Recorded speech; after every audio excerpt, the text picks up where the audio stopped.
Hinata. Him, Hinata, Kiba, and Sanson were standing in a forest. It was actually the sim room, with the cameras on them. Who that? New sibling? Yes, sir. Hinata said somewhat nervously, sounding rather nervous.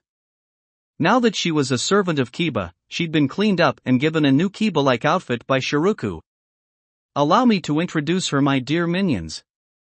This is Hinata. She was not adopted by caretaker, but she's sworn an oath to serve me for eternity. Kiba explained. From now on, she is my sword. And as my sword, I would like to test what she can do. So I'll be testing her against two formidable opponents. Why does Lady Kiba need a sword? Can't she make a sword out of shadows? Seems kinda pointless. Now then, enough wasting time, Kiba said. Hinata. Transform. Yes, Lady Kiba. Hinata said, jumping at Kiba while transforming into a sword, allowing Kiba to catch her. Now then. Let out 2-on-2 battle begin. Kiba said. Immediately, Sanson's shadow rose up and trapped Sanson in a shadow orb. Ha! Look at how easily I can deal with her. Now that my quirk's power is fully awakened. Kiba laughed haughtily. Although it was somewhat of a bluff, as while she could keep Sanson contained with shadows, she couldn't do that forever. All her powers were connected to her blood storage, so the more she used them, the more blood she used and the less power she had. And with Sanson drilled against the walls of her shadow orb, she needed to find a way to deal with her fast. Speaking of dealing with things. Fu had finished taking his might extract and transformed into his more powerful form, and shot out Kyosei tendrils at her. Kiba sliced the tendrils with Hinata, Ru wings, and flew backward. With each tendril she cut, she felt something flow from the sword into her. It felt like she was drinking blood, without drinking blood. Hinata? What is this? What's going on? I don't know, Lady Kiba. Maybe this is one of my abilities? Hinata suggested. I'm sorry, I don't know anything more about it. That's fine. That's why we're experimenting. Kiba said as she continued cutting tendrils. Noticing that the tendrils were starting to come at them slower. Something wrong. Kyosei said to Fu. I know. Fu said as she stopped his tendril attacks. Every time Kiba cut one of their tendrils, Fu could feel energy being taken from Kyosei, and by extension, him. Kyosei needed to take more energy from him and thus needed to eat his organs faster, making him use more of his meat storage.